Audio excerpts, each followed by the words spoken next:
Hello, this is the Ask Jasmine Money podcast. I'm Jasmine Birtles, financial journalist, and I'm joined by the political journalist Paul Osborne. This is a monthly podcast in which we look ahead to see how you can make and save money each month and have a smile as you do it. It's on the MoneyMagpie.com newsletter too, which you can sign up to on the website. Paul, how's the month of June looking, do you think? I'm surprised that you would want to ask me that question, given that I arrived here drenched by a 2-second torrential downpour, which appeared specifically designed to drown me above all the other people who happen to be in London. It's been a lousy couple of weeks weather-wise. It's supposed to be summer. I've got the best part of 2 months to wait yet before I go on holiday, and one of the reasons I've had to delay my holiday is because of the EU referendum. So not absolutely the most cheerful month I can recall, but it has set me thinking that there must be some way for some poor sap like me to, ka-ching, cash in on this misery, which is why I'm here. How do I cash in on my relentless EU referendum-linked misery? Well, it's good that you've asked me that, Paul, and not in the least rehearsed. No, it's true. On Money Magpie, we actually do have 2 articles on how you can make money from misery. It is actually possible. The first one that I always tell people to is to sell their story, frankly, because, the worse it is, if your husband's gone off with the milkman and your daughter's just gone off with your new boyfriend, whatever, you can make at least £1,000 from that, selling them to magazines or newspapers.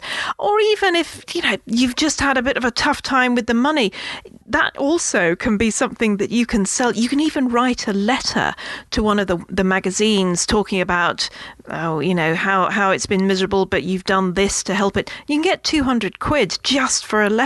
And all you would have to do is prostrate your misery in front of the people who buy all these magazines you see at supermarket checkout. Exactly. With all these weird names with exclamation marks at the end of them. Wizzo or whatever. They're probably not called Wizzo or something, but that kind of, hey!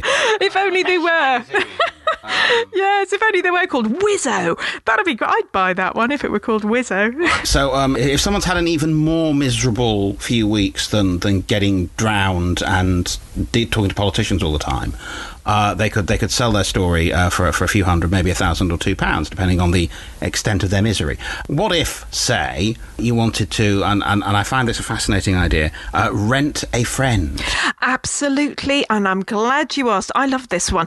There are a few people around who are realising that loneliness is a seriously growing problem in the world, certainly in the West. And there's a very enterprising young gentleman in America. It's often the Americans. I don't know. They just got this ability to make money out of anything. And he has genuinely set up a rent-a-friend business. So if you're feeling like you haven't got any friends, nobody wants you haven't got anyone to go out with, chat to on the phone, etc., you can literally rent one now, which is quite good. Also, if you're looking to make some money and you're not too fussy about who you hang out with. Well, I was going to say, we don't want to imply, and nor are we implying, that anybody listening to this is friendless to the extent that they would consider renting somebody as a friend by the hour. However, on the other side, as a friend for rent, that there's obviously money to be made out of this. I just have to... What kind of friend-related activities are we talking about? What sort of things are you renting them for? Well, you could be doing things like chatting on the phone, meeting up for a coffee, going to the cinema, maybe going to an event. And apparently, if you are willing to be rented as a friend, you can make between £5 and £30 an hour, depending on where you are and how interesting and fabulous a friend you can be. Yeah, presumably you have... I mean, the onus is on you to... not to put on a show, but you've got to be worth the money, Yeah. If you and I meet for a coffee and you come away thinking, it's a bit dull, you haven't paid any money.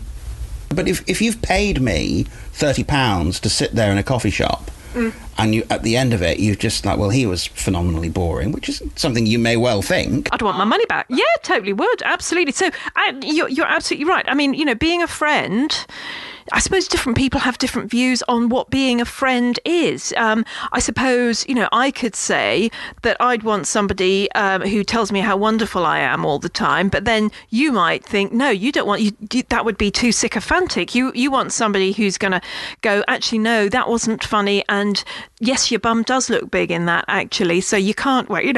We're all different. So I wonder what a successful friend, someone who could charge 30 quid a time, would be. I'm also conscious of the terrible American phrase, friends with benefits. What exactly, how far does this go? Well, very good question there. And actually that does bring me on to another money earner on the loneliness side, which is a lady in Ramsgate, last a Brit, who is a professional snuggler, non-sexual. She charges 25 quid for half an hour, 45 for an hour, and 65 for an hour and a half.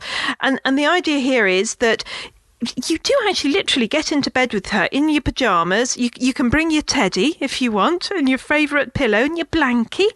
And you probably could have some cocoa and you watch telly. This is starting to sound slightly creepy. It is, isn't it? Because this, as I say, this is non-sexual, and yet she says people, mostly men, there's a surprise, are willing to pay 25 quid for half an hour. It's this men with, abandonment issues and maternal issues. I think you'd be earning your money, wouldn't you, really? And also, presumably, however much you may say it's non-sexual snuggling, I would imagine you probably have a few clients who'll get the wrong idea. I would have thought so, yes.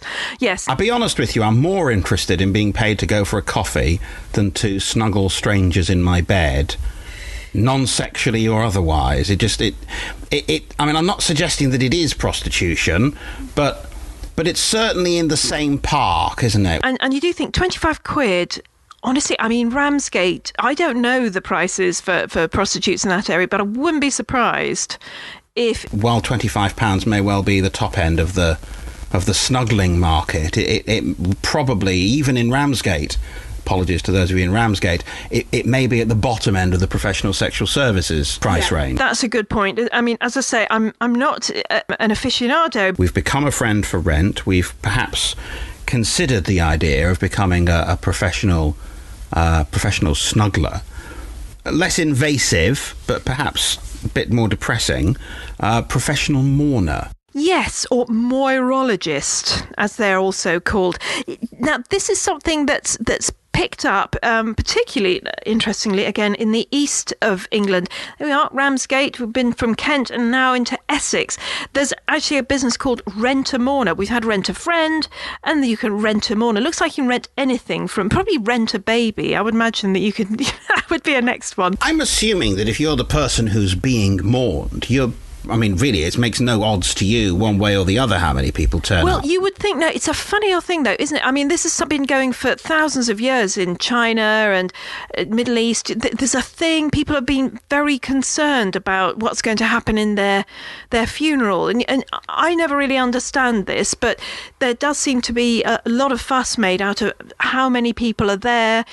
Is it a good do? Is the coffin really impressive? And all of that. It's a strange way of thinking, to my way of thinking, but people are making money out of it, and it's possible. Make about sort of 20 quid a go. And I've got friends, like Irish friends particularly. Oh, they love a good wake. If you're the sort of person that enjoys that, this is a great job, great way of making money. Go out, look concerned, hoover up the food and the drink, and go home. Okay, so that's money from misery wrapped up. Are there other sort of smaller ways of bringing in perhaps a little money that doesn't involve going to a funeral or inviting a stranger to snuggle you? There are all sorts, and this is one of the things with MoneyMagpie.com. We've got loads of ways that you can make money on the side, and I'm always looking for unusual ones because it's more fun. If you can say, oh, I do, I'm a professional mourner, wouldn't you get a lot of interested people at parties? But you'd certainly make your money if you were then subsequently being paid to be a friend for coffee. Yes. Absolutely. If you look like a criminal, which obviously we don't, and obviously my listeners don't, but, if you could possibly look like a criminal, you can actually make money by taking part in police identity parades. I must admit, I have wondered this because I love cop shows and murder mysteries and whatever. I have often wondered, where do they get these people from? There's just this assumption, you have a witness watching this identity parade. So you've got 5, 6 men. It's usually men. And you think, where do they get them from? It is actually possible to be paid to be in, the usual suspects or whatever. You can make about 10 to 15 quid for the first hour and £5 per hour afterwards. And there's also, some police stations, they want to video you so you can get paid for that.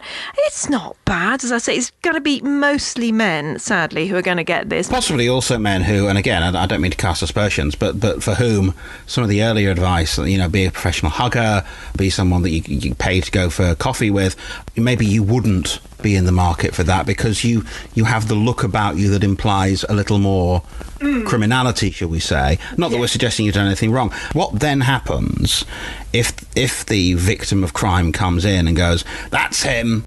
I've wondered that myself. Yes. Do they go, really? Particularly if both of them, maybe there are 2 or 3 witnesses and they go, "Oh yeah, definitely him." If you were, and I'm not suggesting this for a moment, but if you were committing a large number of crimes in the neighbourhood and then volunteered for identity parades, the police are disposed to think it's not you because they've hired you to stand there. Oh, brilliant. Now, I think we've already got an idea for a cop show here. We've got a murder mystery in the making. So somebody who has signed up for all these, and maybe he helps the police in other ways as well. And he's absolutely constantly in there, and on the side, he's doing murders. I think we should write this. The next one I have written down here, well, the next 2 are slightly disturbing. Dog food tester. This is a genuine job. I mean, other genuine jobs are chocolate tester, as it happens. That sounds better. It does rather, doesn't it? Yeah, I know what you mean. Would you prefer to be a chocolate tester or a dog food tester? I would imagine there's so much competition for chocolate testing that it's much easier to actually make money if you're willing to test dog food. And this does mean actually eating it. I may be confused. This is for people to eat. I thought this was you bring Fido along and we see how he reacts. No, you actually eat it. Why am I eating dog food? To test that it tastes good. How would I? It's dog food. Yes, that's the thing. But you see, the idea is that these dog food companies actually want the dogs to have food that tastes nice. Do dogs taste things the same way we do? Very good question. I didn't think so, because when you think, oh golly, I look after a lovely little dachshund and he will eat anything. And when I say anything,